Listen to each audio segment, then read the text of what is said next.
Capítulo XXIII de Aventuras de Mazín Sawyer, de Mark Twain. Grabado por Víctor Villarraza. Mazín ingresó en la nueva orden de los Infantes de la Templanza, donde fue considerada como una verdadera adquisición su entrada. Prometió abstenerse de fumar, y muy pronto comprendió que la promesa de no hacer una cosa es el más poderoso acicate para tener deseos de hacerla. En breve comenzó a estar atormentado por el deseo de fumar y beber. El deseo creció, y creció en forma tan intensa que apenas si era bastante a contenerlo el riesgo de desagradar a sus compañeros de sociedad y que lo expulsaran de ella. Al fin se consideró libre y satisfizo su anhelo, pero con gran sorpresa suya echó de ver que no le servía de gusto, ni lo necesitaba, y dejó de beber y fumar. Habían partido ya muchos chicos y chicas, y eran muy pocos los atractivos para Mazín, que empezaba a aburrirse. Bequita Thatcher había ido a su casa de Constantinopla para pasar las vacaciones con sus padres. El terrible secreto del asesinato era ya una crónica mísera. Durante 2 largas semanas, Mazín se conceptuó muerto para el mundo y para la dicha. Nada le interesaba y cayó enfermo con fiebres intermitentes. Cuando al fin pudo sostenerse sobre sus pies, salió a pasear por la ciudad. La melancolía cambia hombres y cosas. Vio a Pepín estudiando el Nuevo Testamento, a Benjamín Rogers, que iba a visitar los pobres con un cesto de comida, a Santiaguillo Hollis en oración, y volvió su vista hacia donde debía de encontrarse Huckleberry Finn, y lo halló ocupado escribiendo. Entonces se creyó solo en la tierra, pensó morir de pena y volvió a su casa y al lecho. Aquella noche estalló una terrible tempestad con fuertes vientos, sonoros truenos, repetidas exhalaciones.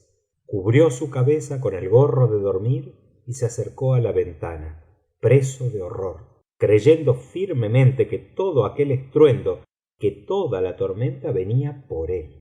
Resonó un trueno formidable que pareció estallar sobre su casa, y la tempestad, como si hubiera ya cumplido su deber, se retiró lentamente. El primer pensamiento del muchacho fue dar gracias a Dios por este hecho.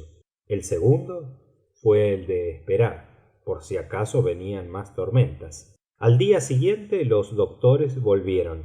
Mazín había empeorado. Las 3 semanas que pasó en la recaída pareciéronle un siglo.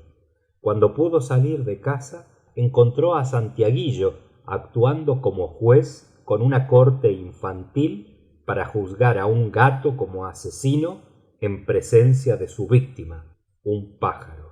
Más lejos, Pepillo Harper y Huck Finn estaban comiéndose un melón robado. Pobres muchachos. También ellos, como Mazín, habían sufrido una recaída. Fin del capítulo 23.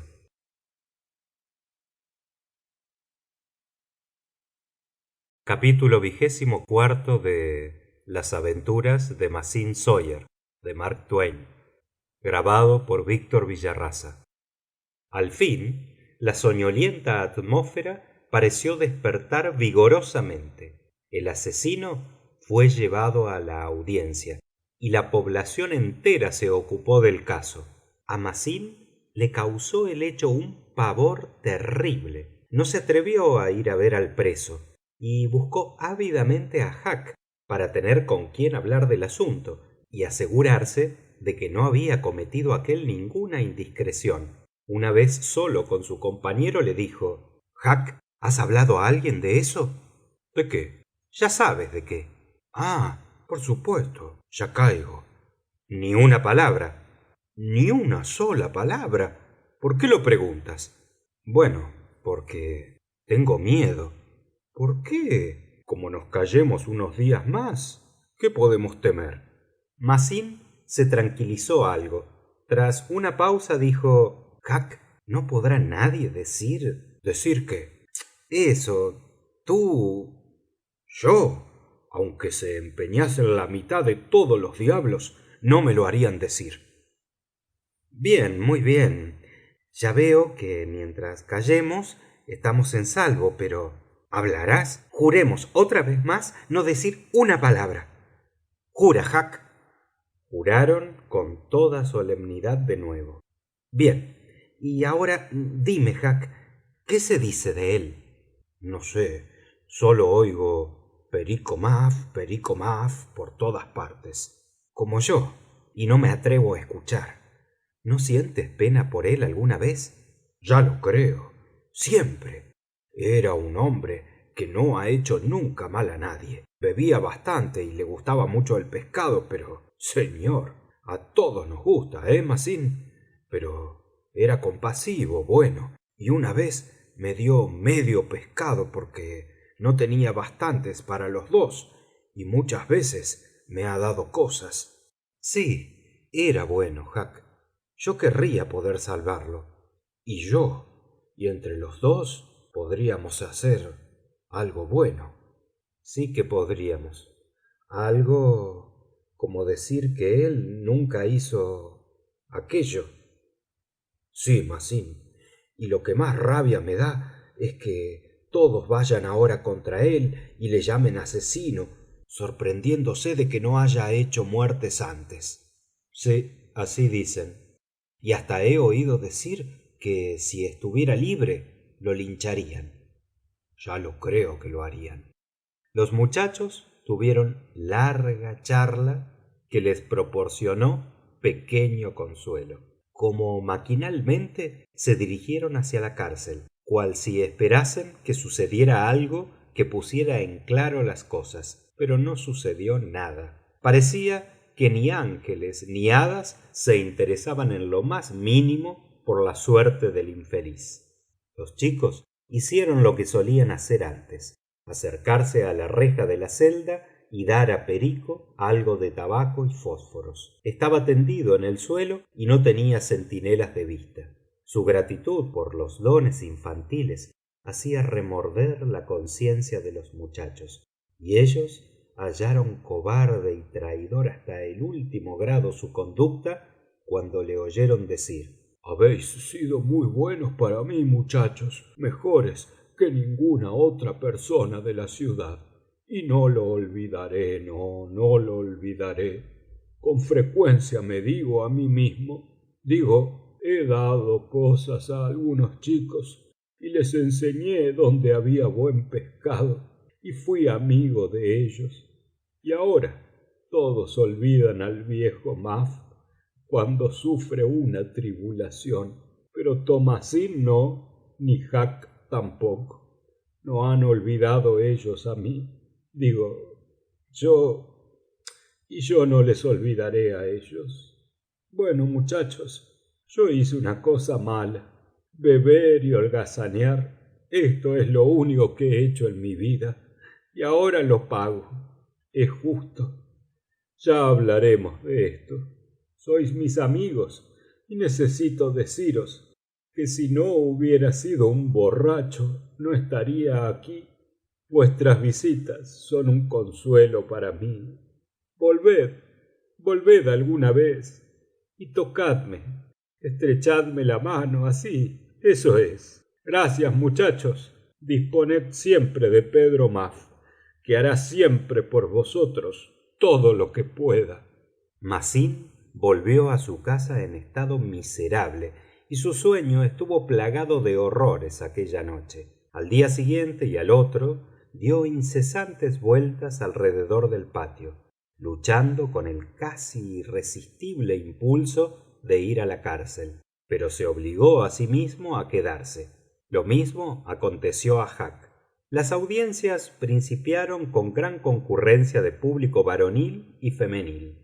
El jurado apareció y sentáronse en sus asientos. Poco después era llevado ante el tribunal Pedro, pálido y demacrado, tímido y desesperado, sujeto con gruesas cadenas y entre guardias, haciendo que todos los ojos se fijaran en él.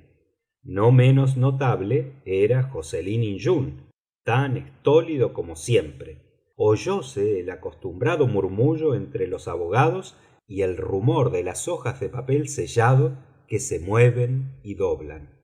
El presidente declaró abierta la audiencia. El primer testigo de cargo afirmó haber visto al acusado lavarse las manos a la hora próximamente que se descubría el asesinato. Después de su declaración, el fiscal, dirigiéndose al acusado, dijo: «Examinad al testigo». Pedro Muff dirigió miradas estúpidas al funcionario y al vecino y contestó: «No tengo nada que preguntarle». El otro testigo certificó haber visto el cuchillo cerca del cadáver. El fiscal repitió: «¿Examinad al testigo?» «No tengo nada que preguntarle», replicó el abogado de Muff. Un tercer testigo juró haber visto diferentes veces aquel cuchillo en poder del acusado. «¿Examináis al testigo?», interrogó el fiscal. El defensor de Pedro renunció a preguntarle. Esta conducta principió a impacientar al público. ¿Cómo? ¿Se iba a dejar condenar a Pedro sin hacer el menor esfuerzo para salvarlo? Pero, ¿en qué pensaba la defensa? Varios testigos corroboraron el espanto y la emoción que embargó a Muff en presencia de su víctima. Cada gesto, cada movimiento de Pedro fue recordado, analizado y comentado. Ninguno de ellos fue tampoco interrogado por el defensor. Esto era inaudito. La perplejidad y la impaciencia del público se tradujo en murmullos de desagrado que llegaron hasta los bancos del jurado y del tribunal. El fiscal exclamó: «Por las declaraciones juradas de los testigos que han desfilado ante este honorable tribunal y de cuyas sencillas y precisas palabras no puede dudarse, tanto por la sistemática y comprensible y explicable tenacidad de renunciar a examinarlos la defensa, se ha patentizado que el horroroso crimen ha sido cometido por el prisionero». Un gemido escapóse del oprimido pecho del pobre Pedro y se tapó la cara con las manos. Todos los pechos se oprimieron y un penoso silencio reinó en la sala. Muchos hombres estaban conmovidos y muchas mujeres testificaban su compasión con las lágrimas que vertían. El abogado defensor se levantó y dijo: «Señores jurados, habéis oído las declaraciones de los testigos que parecen probar la culpabilidad de nuestro defendido. Y quizá os habéis supuesto que la defensa se limitaría a demostrar la irresponsabilidad del homicidio por haberse cometido bajo la influencia de la embriaguez. Este fue nuestro primer pensamiento antes de haber estudiado la causa. Pero os vamos a ofrecer algo más: la prueba de su inocencia».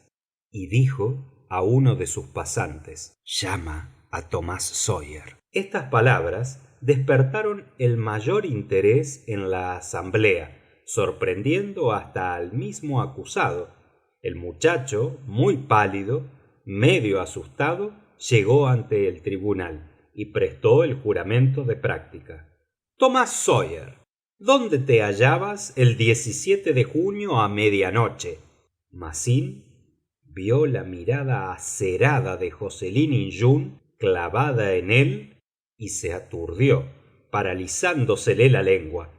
Todos escuchaban sin atreverse a respirar. El muchacho, haciendo un esfuerzo, recobróse algo y con voz débil contestó: «En el cementerio». «Un poco más alto, te lo ruego. No tengas miedo. Dices que estabas en el cementerio». Jocelyn palideció. «¿Estuviste cerca de la tumba de Guillermo Horst?» «Sí, señor». «Habla sin temor y en voz alta. ¿A qué distancia estarías de ella?» A la que estoy de usted». «¿Estabas oculto o no?» «Estaba oculto». «¿Dónde?» «Bajo los olmos que dan sombra a la tumba». Jocelyn era invadido por el terror. ¿Estabas solo? No, señor. Estaba conmigo. Aguarda un momento. No hace falta que digas el nombre de tu compañero. Produciremos a su debido tiempo ese testimonio. ¿Llevabas algo contigo? Massin vaciló y miró con confusión en derredor. Habla sin temor, muchacho, y sin miedo. La verdad es siempre respetable. ¿Llevabas algo? Solamente un gato muerto. Oportunamente presentaremos el esqueleto de ese gato. Ahora, cuéntame lo que viste. Massin comenzó titubeando al principio, pero a medida que iba entrando de lleno en el asunto, sus palabras fluían más y más fácilmente. No se oía más que la voz del niño relatando el sangriento suceso. El público, la audiencia entera, no se atrevía a respirar, y la emoción subió de punto, embargando a todos, cuando el muchacho dijo: y cuando el doctor y Pedro Muff cayeron, José Injun se precipitó armado del cuchillo y ¡crash! De pronto, el verdadero asesino, al verse descubierto, aterrado, dio un salto y se precipitó por una ventana y fugóse. Fin del capítulo 24.